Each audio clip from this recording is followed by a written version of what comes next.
नमस्कार मित्रांनो, माझी भटकंती या यूट्यूब चॅनलमध्ये तुमचे पुन्हा एकदा सहर्ष स्वागत आहे। उज्जैन, ओंकारेश्वर आणि इंदोर या टूरच्या दुसऱ्या भागात आपण श्री कालभैरव मंदिर, श्री हरसिद्धी माता मंदिर आणि श्री महाकालेश्वर मंदिर पाहणार आहोत। चला तर मग। गर्दी आहे खूपच कालभैरवाच्या दर्शनासाठी, पाहू शकता।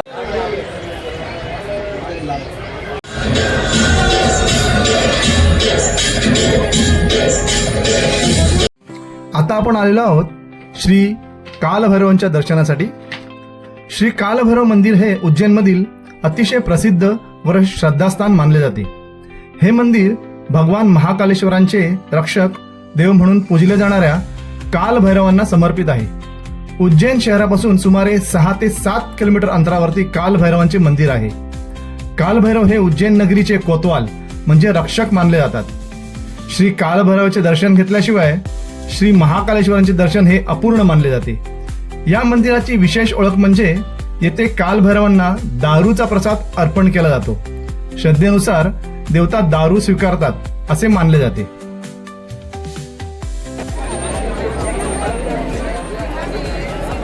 गर्दी आहे खूपच कालभैरवाच्या दर्शनासाठी, पाहू शकता।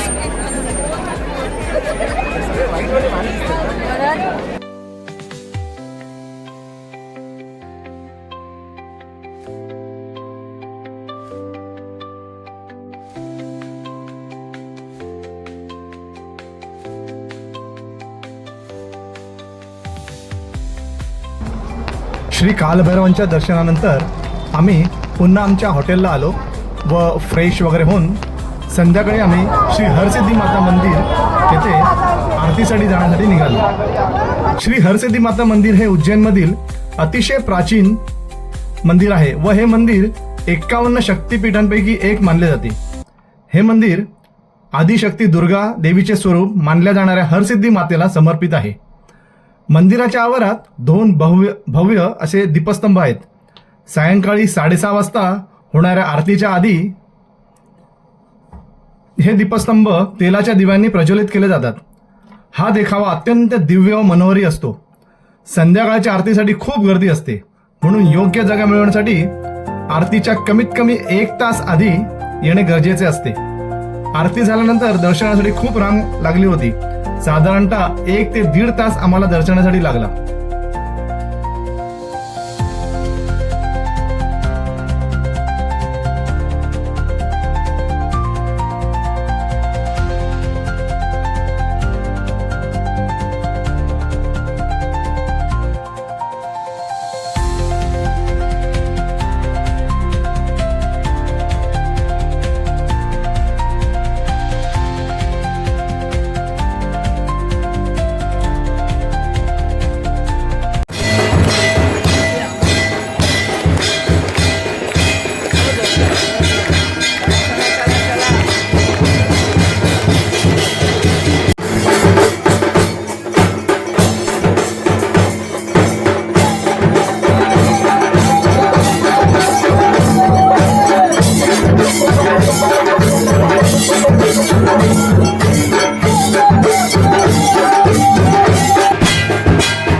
हरसिद्धी मातेचे दर्शन करून आम्ही महाकालेश्वरच्या दर्शनासाठी निघालो। बडा गणपती मंदिराच्या अगदी समोरच गेट नंबर 4 ने प्रवेश आहे। बडा गणपतीचे दर्शन करून आम्ही गेट नंबर 4 ने दर्शनासाठी रांगेत प्रवेश केला।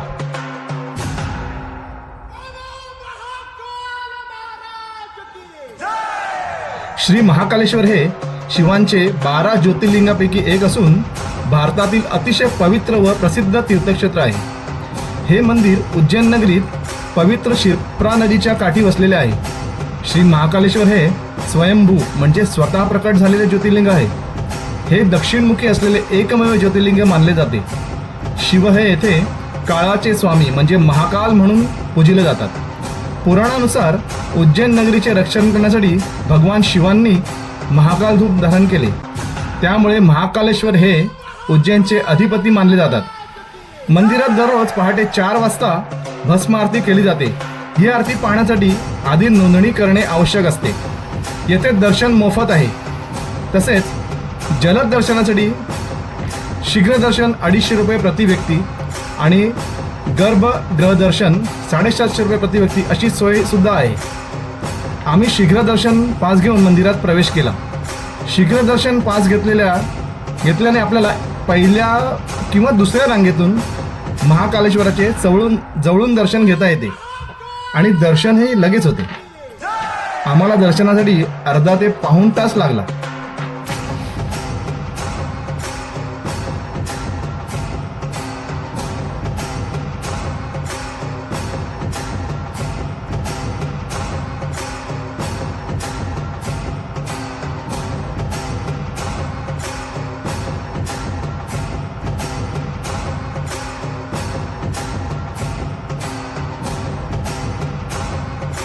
महाकालेश्वराचे दर्शन झाल्यानंतर आम्ही महाकाल कॉरिडॉर पाहण्यासाठी आलो। रुद्रसागर तलाव ते महाकालेश्वर मंदिर जोडणारा कॉरिडॉर सुमारे 900 मीटर लांबीचा भव्य कॉरिडॉर आहे। 108 भव्य स्तंभ ज्यावर शिवपुराणातील कथा व शिल्पे कोरलेली सुंदर भिंतीचित्रे तसेच शिल्पकला आहेत। येथील LED लाईट आणि साऊंड शो बघण्यासारखा आहे। येथे भव्य असे भारतमाता मंदिर देखील आहे।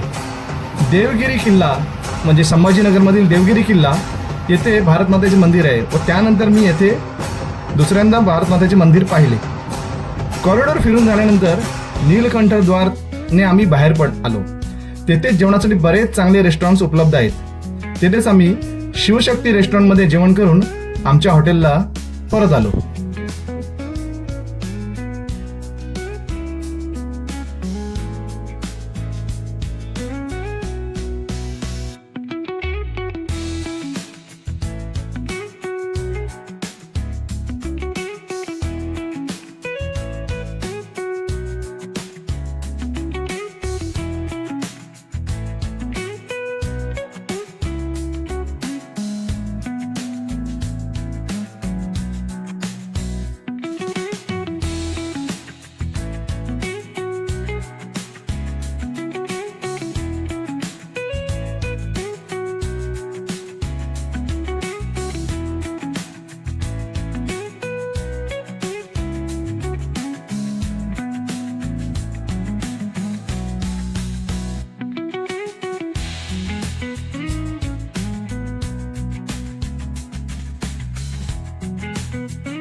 हा व्हिडिओ आता इथेच थांबवतोय।